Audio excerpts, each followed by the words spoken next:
C'est parti, maintenant on va voir comment on peut mettre de l'ombre, donc du shadow, sur nos éléments. Donc c'est parti, on va dans Component, et ici on va l'appeler donc 14.shadow. Et je vais l'appeler Shadow Android parce que pour Apple, il va falloir faire la même chose, mais d'une manière un peu plus différente, puisque ça n'accepte pas les mêmes propriétés pour créer du shadow. Donc ici, on va se créer donc rn shadow android.js.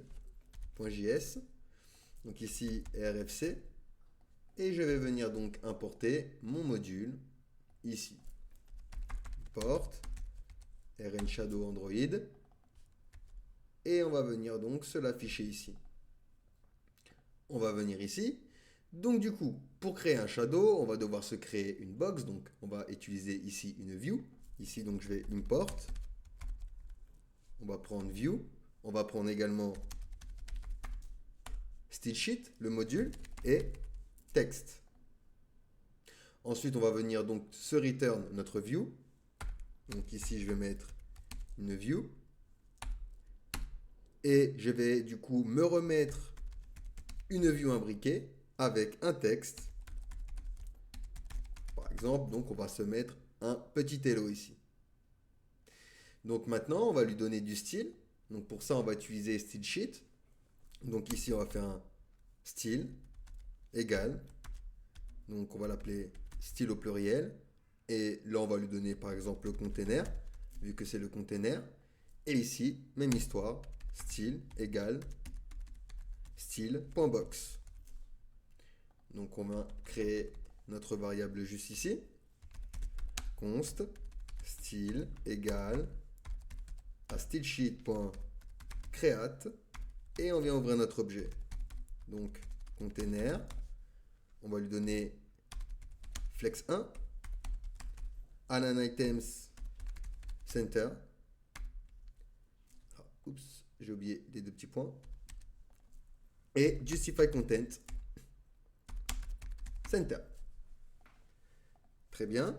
Maintenant, je vais viser ma box et on va lui donner une width de 200 pixels, une height de 200 pixels et un background. Là, on va lui donner un background white. Ok, donc là, j'ai une box, d'accord? Donc on la voit pas, c'est normal, mais elle est bien là, il y a bien une box.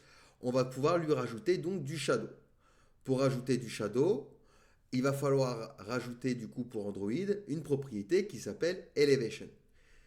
Donc ici, ce que je vais pouvoir faire par exemple au niveau de ma box, c'est utiliser des propriétés liées au shadow. Donc par exemple, nous avons shadow color. Donc ça c'est pour la couleur du shadow. Ici, on va la mettre en noir. Et ensuite, on va avoir shadow offset.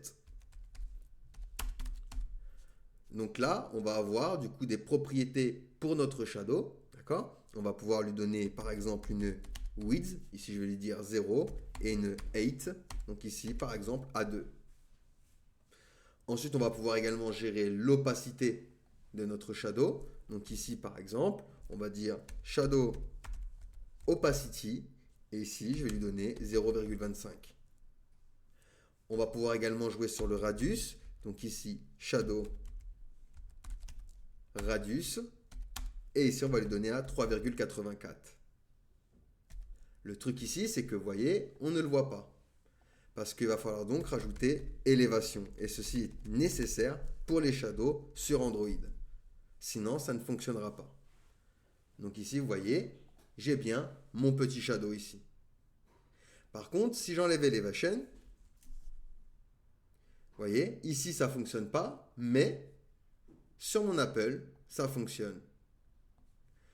Hop. Donc sur Apple, il va attendre ces propriétés-là à tout prix. Pour Android, il va attendre Elevation.